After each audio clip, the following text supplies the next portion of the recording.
Welcome to Keith Knight, Don't Tread on Anyone. This is a book summary of Practical Anarchy, The Freedom of the Future by Stefan Molyneux. He begins by saying the truth is a desert island we fear, and so as evolutionary social animals, we join our corrupt circles in mocking and attacking the truth.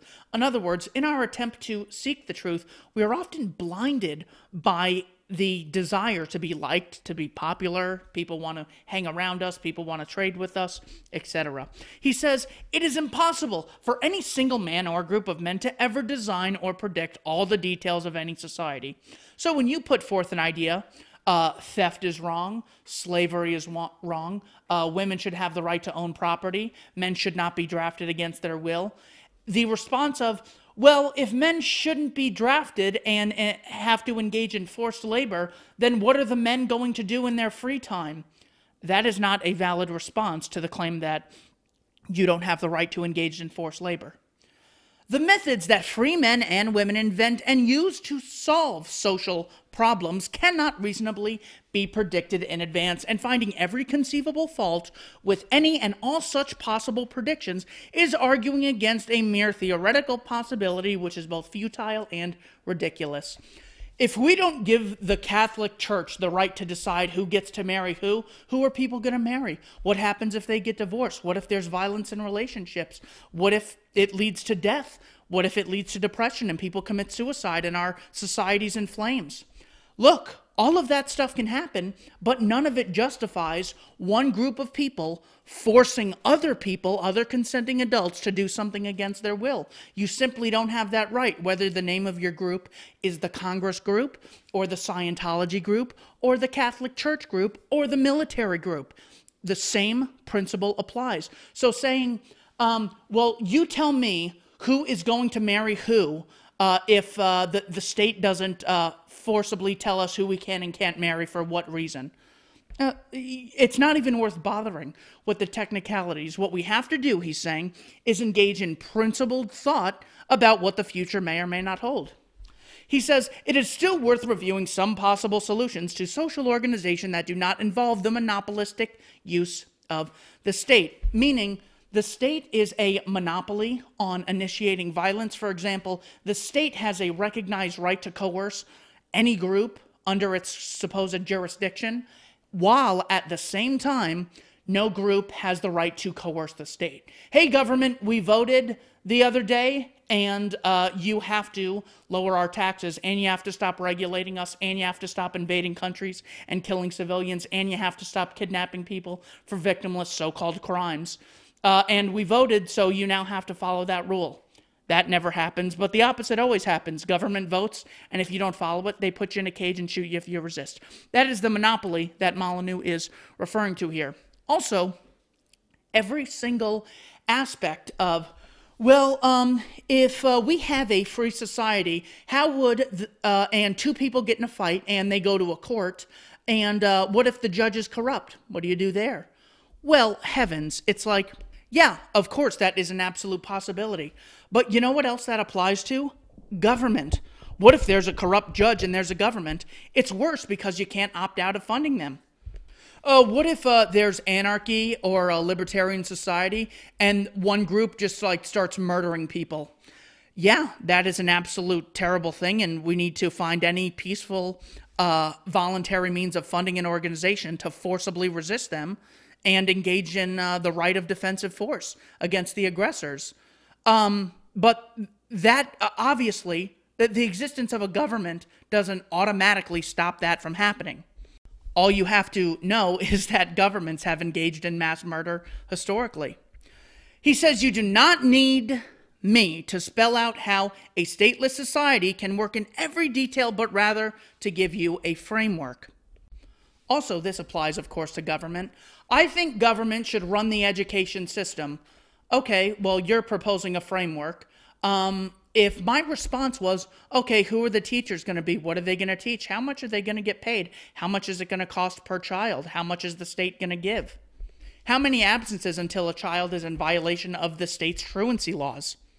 How are they going to grade tests, and so on? So, of course, the criticism of a stateless society not only applies to the statist society, but applies tenfold, simply because the state has extra rights, allegedly, and you don't have the recognized ability to opt out of funding them. Molyneux then discusses abstract moral absolutes, saying that many people who irrationally believe in a deity have the same exact intellectual aspects of people who believe in government. They, of course, have sacred symbols and texts. You can't burn the flag.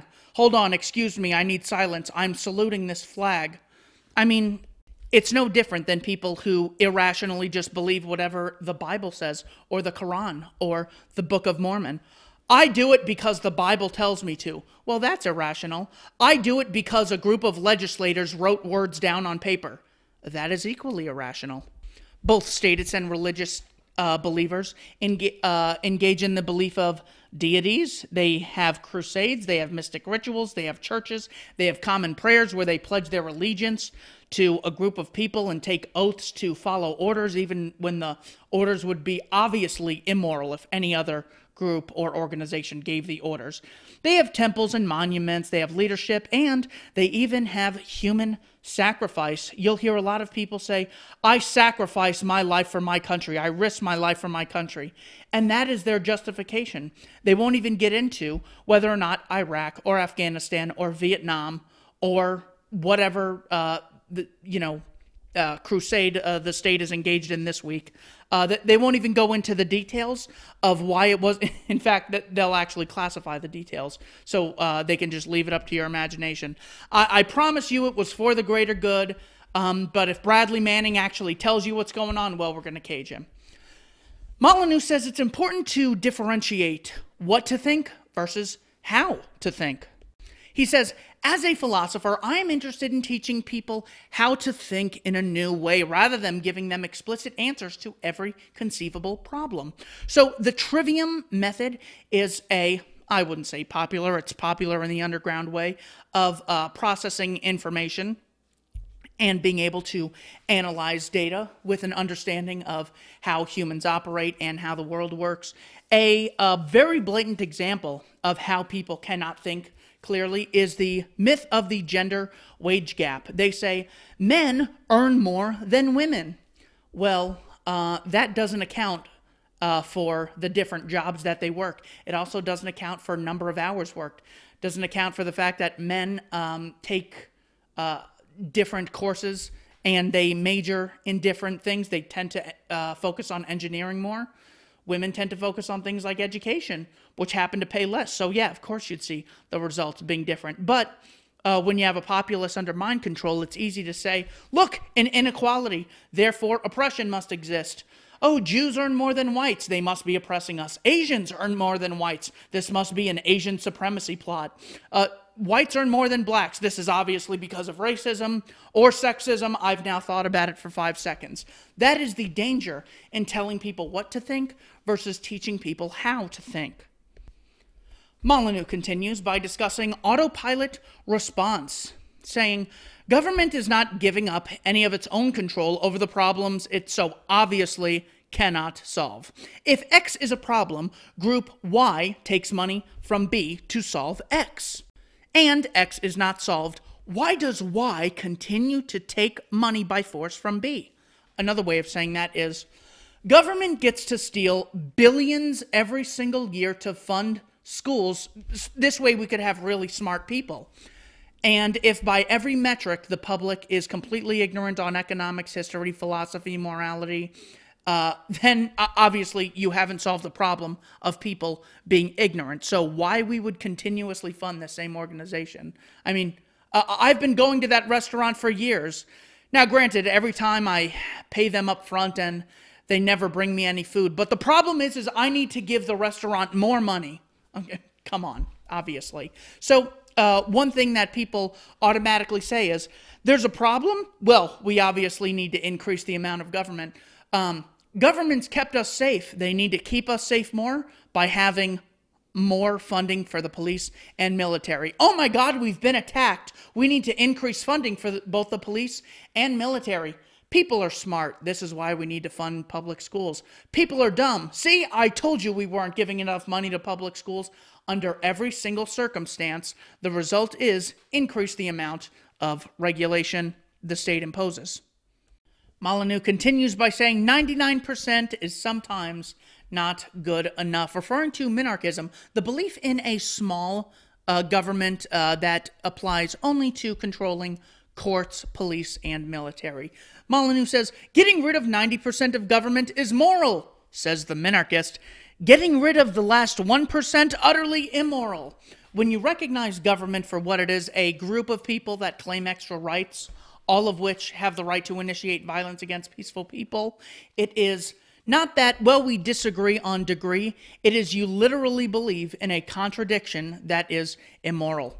Molyneux talks about, before we get into the actual, quote, solutions of how things will work in a stateless society, he says, it's important to know, before I give you any ideas that I personally have, and I'm not going to be in charge of anarchy when billions of people are acting voluntarily, so I'm not sure how things are going to go.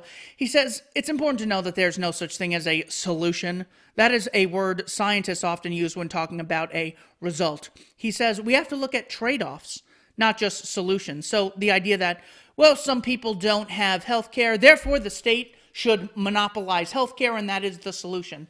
Well, hold on. Anytime the state gets its hands on anything good, it creates an absolute shortage. So it's not like, well, there's no negative effects when you introduce something. Anytime you go from one thing to another, there are always trade-offs. There are both costs and benefits. He says, by violence here, when talking about the nature of the state, I do not mean that anarchism will completely eliminate human violence. The violence that I'm talking about here is the morally justified and institutionalized initiation of force that is the foundation of state power. So it's not saying, or rather he's not saying, the Hells Angels exist and they will never be violent because they're not a government. Yeah, they might be violent, absolutely. But the worst thing we could possibly do is say, hey, Hells Angels, you have extra rights that no one else has, and anytime you write down words on paper and call them legislation, everyone else has to either abide by them or move to Somalia. The state is by definition a group of individuals who claim the right to initiate the use of force. This is a quote from a book called Spontaneous Order, The Capitalist Case for a Stateless Society, getting at the nature of the illegitimacy of government, saying, the illegitimacy of the state rests on the fact that it exercises control over resources that its agents never acquired through original appropriation or voluntary exchange, and it does so without the consent of the rightful owners of said resources. That is the difference between, here are the rules in my house, here are the rules in my factory, here are the rules in my apartment complex, versus here are the rules of America. It's not the size that matters, that one is so much bigger than the others. Disneyland is way bigger than the apartment that I used to live in with 6 roommates, but that doesn't mean that they lose their rights to impose rules. What makes the state illegitimate is the fact that it claims the right to coerce people into arbitrary rules that are in contrast with natural law and ethical consistency. Molyneux then gets into just the idea of, all right, well, yeah, I guess anarchy and libertarianism is good on paper, but in reality, people would just start killing each other. I mean, they're just terrible animals that if there wasn't a state, they want to kill each other so bad, but just before killing someone, they go, oh, wait, there's a state, and then they don't do it. It's important to apply that same standard to governments. He says, given the number of bloody and genocidal crimes that orbit the power of the state, surely we can at least be open to the possibility that society can be organized far more effectively and morally without such an evil power at its center. This is a chart by the University of Hawaii listing the number of genocides caused by governments. Here are a number of people who've happened to make it to the top of government and commit large-scale atrocities. Molyneux continues, saying, the moral hypocrisy of claiming to be against slavery, but refusing to actually oppose slavery for fear of even the mildest practical inconvenience would be an ethical evil that would be hard to comprehend, saying, it would be like saying, People should be murdered, stolen from, kidnapped because I am concerned roads might be less convenient. In other words, saying, well, I don't know how roads would exist. Therefore, the government has the right to steal trillions every year, and the government's legitimate for caging people for all sorts of victimless crimes. Well, that is obviously ridiculous. This meme sort of regenerates the same idea.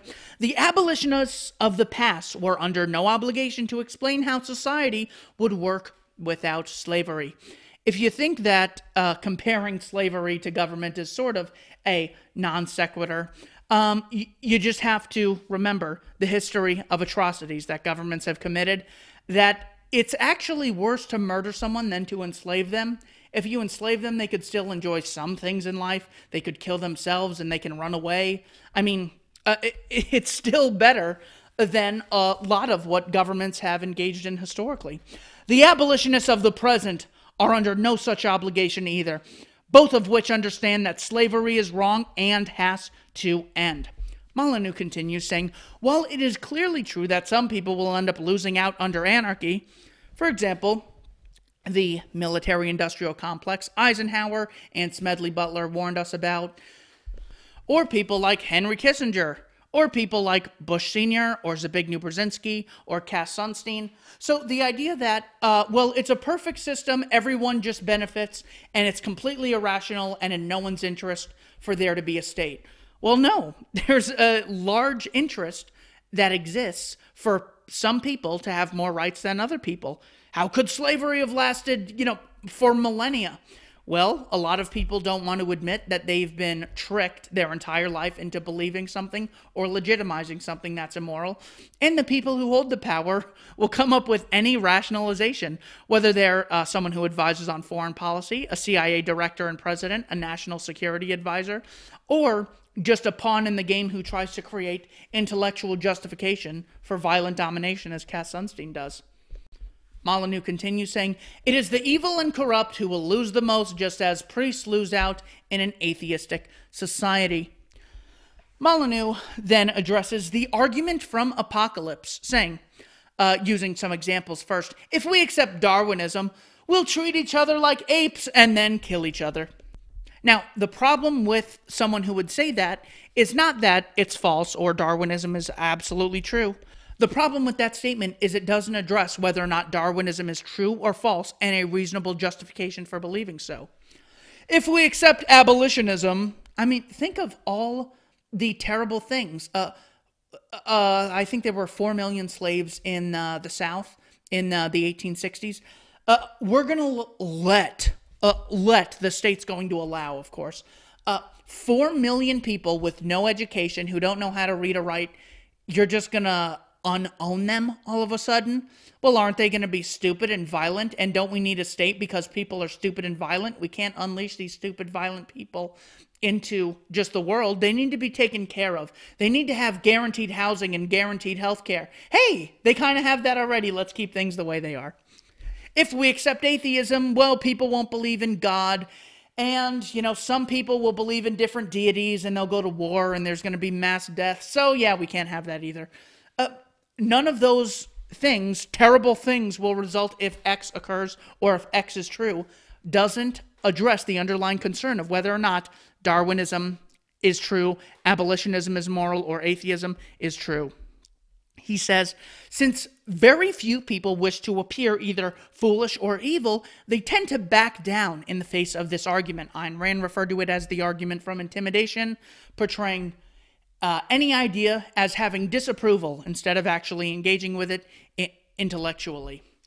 Molyneux then goes to the argument that many statists have. Anarchy has never happened. Oh my gosh, and it never will happen. Out of all the societies that have ever existed, there's never been anarchy, you moron.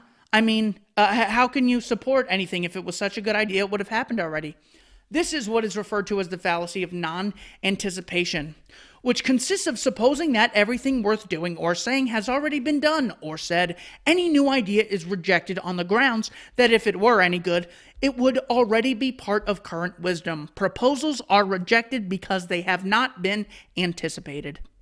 It is literally like saying, it's important that we, as a society, approach things rationally and objectively. And someone responding, "Ha ha, what society has ever been fully rational? What do you mean? That's not the way it should be." Well, just because that's not the way it has been doesn't mean that's the way it should be, and doesn't mean it's the way things can't be. Or it's like saying, "I'm against rape and theft and murder." What society has ever existed where there's been no rape or no theft or no murder? You stupid moron. Well, just because that is the reason doesn't mean we still shouldn't fight against every aspect of those things and minimize them to the full extent possible. He says, "We cannot oppose a new theory by demanding prior historical examples." It's saying that which is true is only that which has previously existed. It is a logical fallacy. He says, "History is almost always a tale told by those in power in order to justify and support their own virtue." This especially is the case with foreign policy. The greatest example might be, starts a war to defend Poland, gives Poland to Joseph Stalin. Molyneux continues asking the question, is anarchy possible? He says, "An essential component of rational prioritization is to recognize and separate both the possible from impossible. The moral argument for a stateless society includes the reality that it will eliminate a large amount of institutionalized violence and abuse, not that it will result in a perfect, peaceful world, which is, of course, impossible." So when people have this weird autopilot response when you say that group shouldn't have extra rights and violence is immoral for all people, including a group of people called government, they go, "So you're a utopian." What? How did you get that from the words that I just said? This is referred to as the fallacy of unobtainable perfection. When the arguments for and against courses of actions are assessed, it is important to remember that the choice has to be made from the available alternatives. All of them might be criticized for their imperfections, as might the status quo. Unless one of the options is perfect, the imperfections of the others are insufficient grounds for rejection. The fallacy of unobtainable perfection is committed when lack of perfection is urged as a basis for rejection, even though none of the alternatives is perfect either. So, anarchy is good in theory, but, I mean, people might starve and people might die and people are going to be poor, so we can't have anarchy. Everything you just said applies to government and applies 50-fold. Molyneux gets into newspeak and population control, or as in controlling the population with words intellectually. "Humans respond to incentives," he said. "Human beings are driven to a very large and deep degree by virtue. A man can almost never be convinced to do what he defines as evil, but if that evil can be redefined as a good, men will almost inevitably praise or perform it." This is one of the great moments in The Office was when Ryan makes a toast and says, "Here's to the troops," both sides.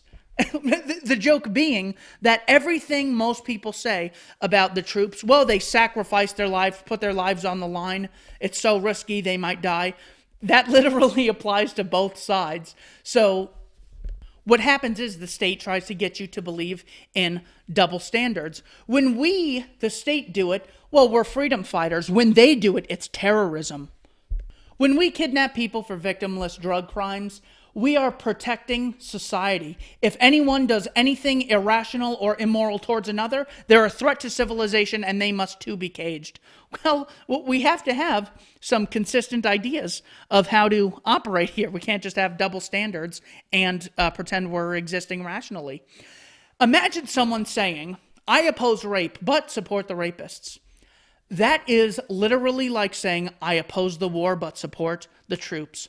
This might be different in the sense of if there were a draft, but if you have a volunteer army and you are against what the army itself is doing, then those people are acting immorally. Here's how someone described newspeak in the 1984 George Orwell book. "Newspeak eliminates undesirable words and invents new words, all to force party conformity. Words are condensed and simplified for communication." Yeah, for communication. "Resulting in less thought. Racist, freedom. Sexist, xenophobe, anti-Semite, terrorist. All those things are literal examples of newspeak politicians and media pundits use constantly to push their agenda. You are an existential threat to our democracy. And all the local news media is saying the same thing. Well, that is a real world example of news speak. So if we're against a policy and the police are choosing to enforce that policy, you have to say the police are doing something immoral, just as you would, just as the police would if they arrested you. If they said, hey, you can't have those drugs, and I go, listen, officer, you don't understand. I have a boss, and my boss told me to sell these drugs. They wouldn't say, I am so sorry, sir. Go on your way. We're going to go find your boss. If I said, hey, you can't murder people. No, you don't understand. I'm a hired assassin. This is my job. Oh, never mind. Have a good rest of your day. I mean, if you choose to engage in the activity, you are worse than the people who just write words down on paper, because you're actually bringing the action into fruition. Existence of a problem, more state power. That is how newspeak works. Molyneux says, not only are existing solutions immoral, but the entire methodology for solving problems is based on a moral evil, the initiation of the use of force. Inequality exists. Well, obviously, we need the government to intervene and violently redistribute money. A recession exists. Well, obviously, we need the government to bail out the richest people on the planet. Global warming exists. Well, obviously, we need the government to regulate. Terrorism exists. Well, obviously, we need the government to intervene. People are drug addicts. Obviously, the government should ramp up state power. People are stupid. Obviously, the government needs to fund more education. Immigrants cause crimes, and demographic replacement is occurring. Well, there's nothing voluntary we can do about our culture changing, so we need the state to radically increase taxes, to fund a border wall, and shoot a bunch of people for peacefully trading with one another.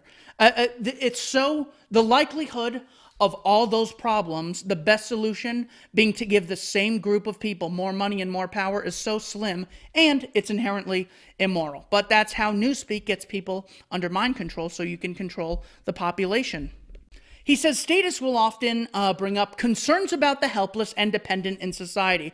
Slaves can't be free because they lack initiative and education. Oh, think of how imagine, people think that the average pretty free person today would be terrible if there wasn't a state. Imagine people far less educated about the world, slaves, and far more ignorant. And imagine a larger life shift that they undergo. Going from slave to not slave is much bigger than the average person today going from state to no state. Does any person or group of people have the right to steal and violently dominate stupid people? This is an important question, because if you say that, well, it's okay that government forces you to fund things and forces kids to attend schools and jails parents for truancy violations, because the greater good requires that we have an educated populace. So does anyone have that right? If this is something that's so morally justified, why does only one group have the right to engage in it? If the Mises Institute is educating people on an extremely large scale, putting out all their stuff totally free, educating people on philosophy, political philosophy, economics, history, logic, morality, the daily news, do they have the right to force people to fund them and force kids to attend their seminars? Because without them, we don't want to live in a stupid society. Therefore, educators have the right to force you to fund them. In other words, all you have to do is hold the state to the same standards you'd hold any other organization and realize it's nothing but a gang of thieves. Molyneux continues, if we care about education, let's say, as an example, and you support democracy, and you believe that people aren't going to care about education in general, how can you believe in democracy? Democracy, according to your theory, is people coming together and voting on what they want. So saying that, well, anarchy can't work because people don't value democracy, people don't value education, so you can't have anarchy, you have to have a democratic government. Well, if that's really what people think, then wouldn't they just vote against these policies? So either democracy doesn't get you what you want, or democracy does get you what you want, and therefore you don't need the coercion of the state because people want it, therefore they will fund it voluntarily. Molyneux says, imagine someone saying this when you come up with some sort of issue.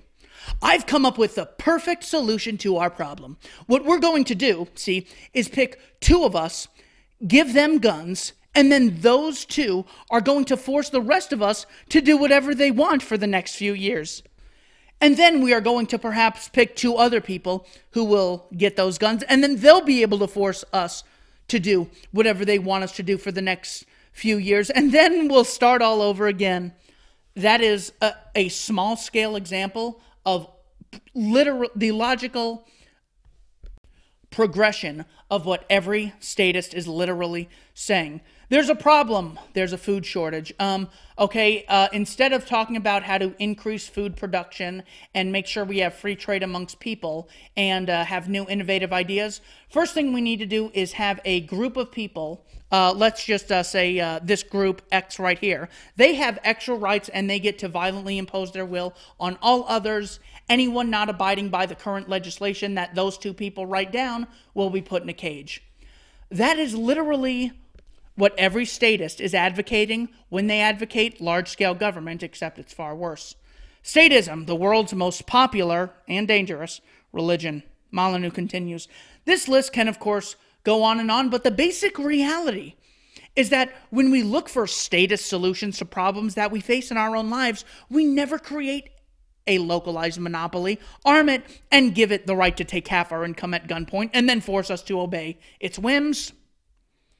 Molyneux continues saying, we are so used to being on the one-sided receiving end of dictatorial edicts from those in power, whether they are parents, teachers, or government officials, that the very idea that someone is going to have to woo our trust is almost incomprehensible. If I'm afraid of something that someone wants to sell me, then it is up to that person to calm my fears if he wants my business. That is so far from our existing ways of dealing with statist authority that we might as well be inventing a new planet. Excellent meme here. Statism. The ideas are so good they have to be mandatory. He says, imagine this from any company. We'll call it the Statist Cable Company. Dear valued customer, your cable bill is now increasing 5% per month. You cannot cancel your cable, ever. You cannot reduce your bill in any way. If you turn off your cable, your bill will remain exactly the same. If you rip your cable out of the wall, your bill will remain exactly the same, with the exception that we will charge you for the damage. Your children will be unable to cancel your cable contract. Also, please note that we will be reducing our delivery of channels by approximately one every month. As we deliver fewer channels, you can anticipate that your bill will sharply increase. Isn't that just like the state? Whether they protect you or don't protect you, you have to pay them. Whether they educate kids or don't educate kids, you have to pay them. Whether the TSA misses 57 out of 60 people from the FBI trying to trick them into sneaking bombs past them, well, you still have to fund the TSA. In fact, what happens is they actually get an increase in power because people are so programmed to say, well, obviously that's the solution, so we just need to give that solution more money. If you do not pay your bill on time, the ownership of your house will revert to us, property taxes. And we will lock you in an undisclosed location where you will be forced to do tech support and where we will be unable to protect you from assault and rape, much like state prisons today. If you attempt to defend yourself, when we come to take your house, we are fully authorized to gun you down. Sincerely, the Statist Cable Company. That is literally the logic and morality that all citizens deal with regard to their governments. But like if some employee sort of like is a little rude or raises your voice, the average customer is like, excuse me, I need a manager. This is unjustified. I'm never coming back here. Give me free stuff or I'll speak ill of you on Yelp. Now, I don't exactly love that, but that is far superior to what we have here, which is what the state engages in all the time. So the idea that everything you can criticize government, or rather private voluntary organizations of doing, again, applies to the government. He says, there are as many creative and productive answers as there are people interested in the problem. He says this applies to roads, to private security, to dispute resolution organizations or courts.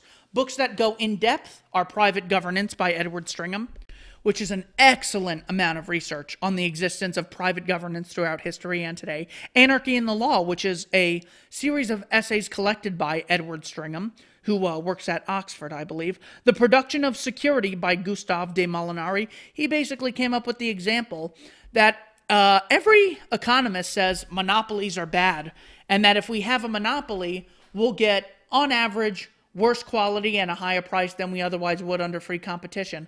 Well, how does that not apply to government courts and government police and government military? Why are they exempt from these economic laws we hold every other organization to? Amazon's getting a little too big. Walmart's meeting a little too much consumer demand. Going to have to regulate them. Sears is getting big. MySpace and Blockbuster are getting really big.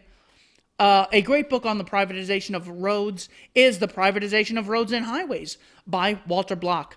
Now, the word privatization is it gets people to believe that there will be terrible interests involved. Really, what he is saying there is the voluntarization of building roads and highways. Molyneux says it's important that we get a totally different mindset with how we look at any issues that exist in our society. Today, whenever an issue is brought up, many people will say, oh yeah, we got to increase state funding or we got to increase state regulation. He says, this is very important to know. You do not have to contract with anyone who is not willing to satisfy your desires, whether it's a group called Sears, or a group called the Catholic Church, or a group called Amazon, or a group called Koch Industries, or a group called Jehovah's Witness, or a group called Congress, government, police, or military. He says collective defense, well, I mean, this is what one person has an idea of. It's like saying the state should mandate everyone purchase and occupy a horse and buggy, and you're in like the 1800s. Oh, you don't believe that? Well, what's going to happen in the absence of horse and buggies? How many people would have guessed cars or planes or trains or automobiles? Of course, very few people would. So he has a few ideas for collective defense. He says, one, we should focus on prevention, such as locks or people having the right to bear arms, which governments usually try to disarm the public, so they're easily violently dominated. You could have neighborhood watch groups. You could have an alarm system. You could have the Nest doorbell system outside of your house, which creates a disincentive for people. Basically, if you look at the incentive structure, when things go bad in a neighborhood, do the police ever, is there ever a mass firing of a bunch of police officers and they're all publicly shamed for what a terrible job they've done? Look, whether violence increases, stays the same, or decreases, the police don't lose power. They get more funding. The police state will increase if they want it to. So he says, now consider voluntarily funded defense agencies who, if they don't meet your consumer demand, or if they don't get enough GoFundMe money or any voluntary idea, look, they are defense agencies and they will only make money if an invasion does not occur. So if an invasion does occur, you can either say, well, they're still the best option I have, or the trade-offs are still worth it to me, or I'm not going to fund you anymore. Anything voluntary is a viable solution. He says there's really 4 possibilities for things like roads and defense or schooling. So let's compare these 4 possibilities. Rather, let's compare how these 4 possibilities play out in a state-based democracy. Possibility number 1, no one wants to pay for collective defense. In this case, voters will universally reject any politician who proposes collective defense of any kind. Option number 2, only a minority of people want to pay for collective defense. In this case, no politician who proposes paying for collective defense will ever get into office because he will never secure the majority of votes.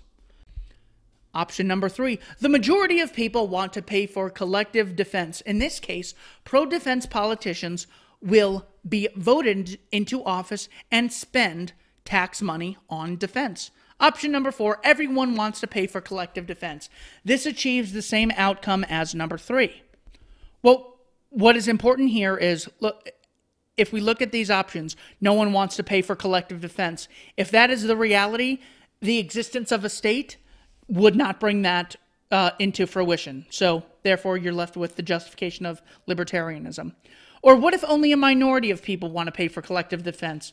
Then again, introducing government into this equation is bad. Whereas if we had anarchism or voluntarism or libertarianism, well, then the people who wanted it could pay for it. Or if they think it's worth it, maybe they just don't believe the costs are worth the benefits. That's also a possibility.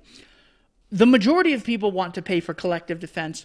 Well, this can work in anarchism and under statism. The difference is under anarchism, you cannot fund people when they do a bad job, which gives them an incentive to produce a better product at a more competitive price.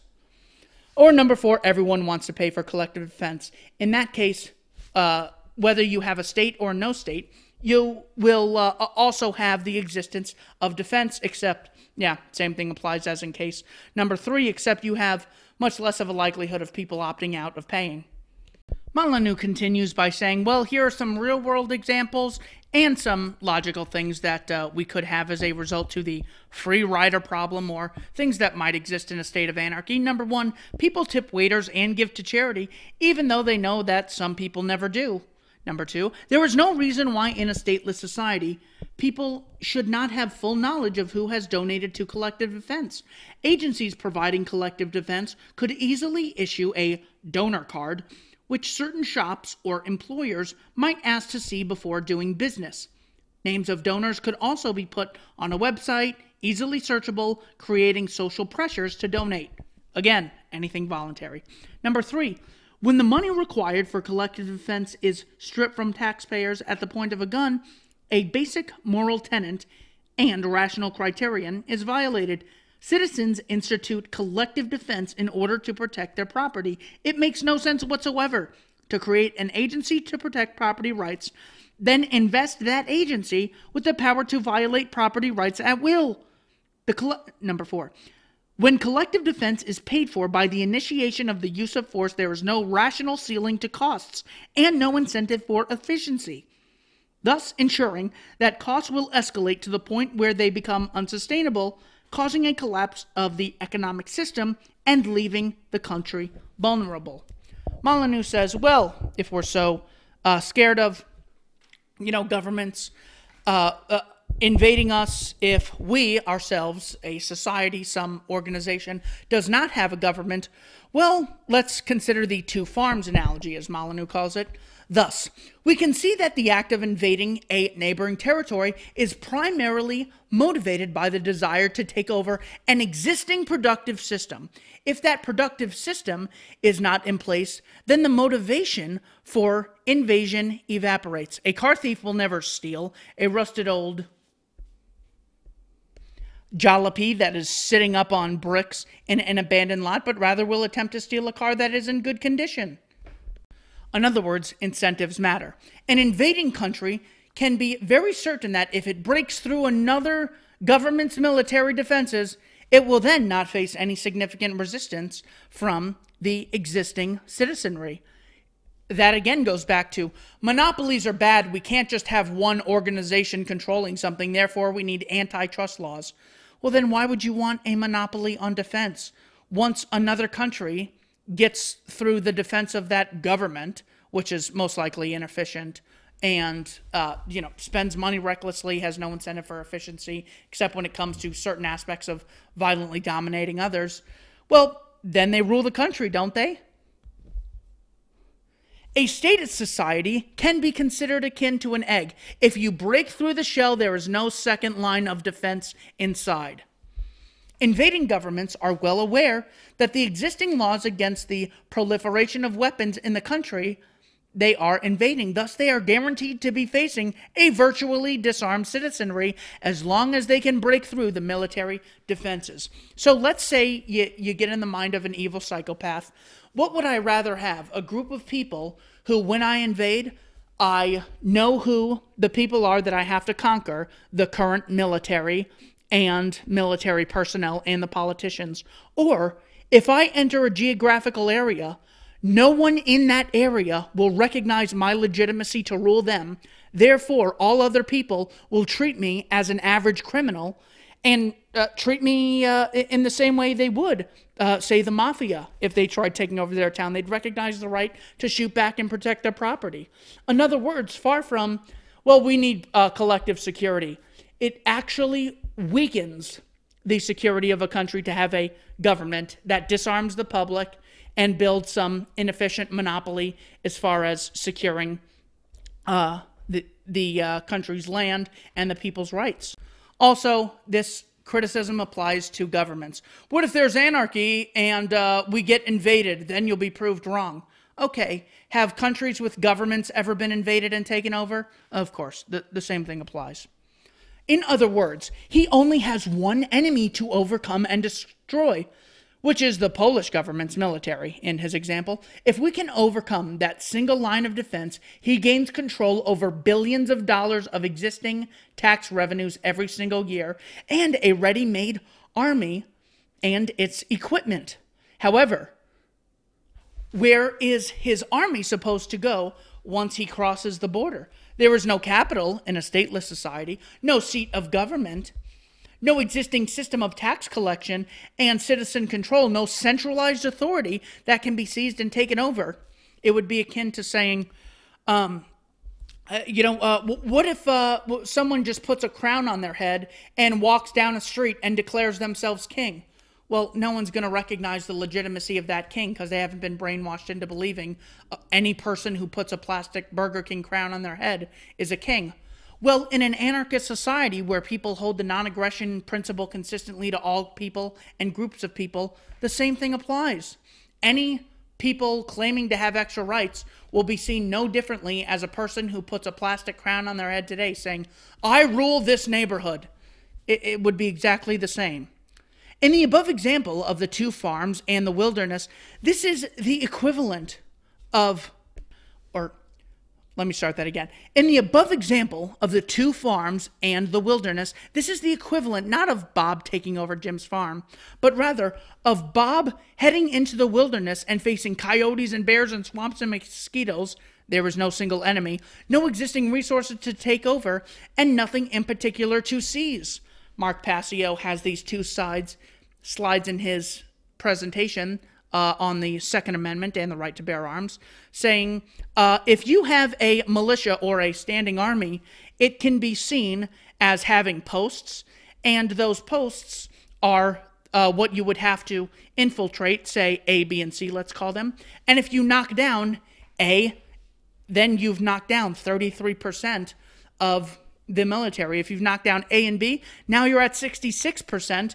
And if you're at 66%, the last 33% is most likely going to retreat or just surrender because they'd rather survive under some sort of tyranny than be killed again. However, if you have a militia necessary to the security of a free state, then you have people in every aspect of the land not recognizing the legitimacy of your authority. Which is more scary to someone trying to invade a country? Would you rather be facing 3 hostile organizations or being met with constant hostility everywhere you turn? Molyneux continues to discuss the nuclear madman example that people say, well, if we have privatization and there's nukes, we're going to have a madman who just starts nuking people, just as we have mass shooters. Okay, yes, that is possible. You know where else it's possible? When there is a government in existence. If you look at Operation Rolling Thunder as one of the many examples, not to mention the time government with Harry Truman at the head actually dropped 2 nukes on civilians, or the existence of Mao or Stalin or Kissinger or Ho Chi Minh or Pol Pot or LBJ or Nixon, who engaged in Rolling Thunder, which was the title of a gradual and sustained aerial bombardment campaign conducted by the United States 2nd Air Division, U.S. Navy, and Republic of Vietnam Air Force against the Democratic Republic of Vietnam from 65 to 68, where more bombs were dropped than in the entire Second World War in the European theater. So the idea that, well, crazy people are going to start using bombs, that already happens. All right. Molyneux continues. Are you more afraid of foreign invaders taking over Washington, D.C., or the fact that if you don't pay half your income in taxes, they will put you in a cage and shoot you if you resist? If you are a little short on your taxes, they will put you in a cage. Whereas, I mean, any voluntary company that wants a good reputation in your business in the future will often go to great lengths to make sure they can work something out. And even if you come up with an example of, but here's a private company who was really rude once, well, that can also apply to government. Whoever's in that company, thank God they don't have a monopoly on violence, because then we're all screwed. At least we have competition when it comes to those sort of voluntary companies. Here's an article I recently came across. A Michigan man underpaid his property taxes by $8.41. The county seized his property, sold it, and kept the profits. Well, obviously, I mean that's what happens. So the idea that the Russians are after us, well, yes, but that doesn't justify the existence of a government. Bad things are going to happen to you. That's why I get to take half your income at force. That's a non sequitur. Molyneux continues, can it really be said then that the British government protected its citizens throughout the first half of the 20th century? I mean, there were 2 world wars. So the idea that government exists to protect us, really, if I find examples of government not protecting people, is government then rendered illegitimate? Millions killed, families shattered, the economy destroyed, and half of Europe lost to Joseph Stalin, and China to Mao. Can we consider that a great success? I think not. Only states win wars, never citizens. Molyneux says the state will tell us that it must exist at the very least to protect us from foreign governments, but that is morally equivalent to the local mafia. The state will tell us that it must exist, at the very least, to protect us from foreign governments. But that is morally equivalent to the local mafia, Don, telling us that we have to pay him 50% of our income so that he can protect us from the mafia in Paraguay. And look at what happens when governments don't protect us. After 9/11, George Bush's approval rating was at 90%, according to Gallup.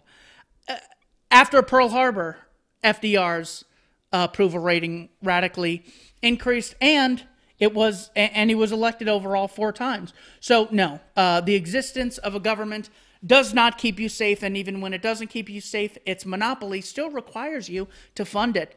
Thank you for watching Keith Knight, Don't Tread on Anyone. This was part 1 of the summary and analysis of Practical Anarchy, The Freedom of the Future by Stefan Molyneux.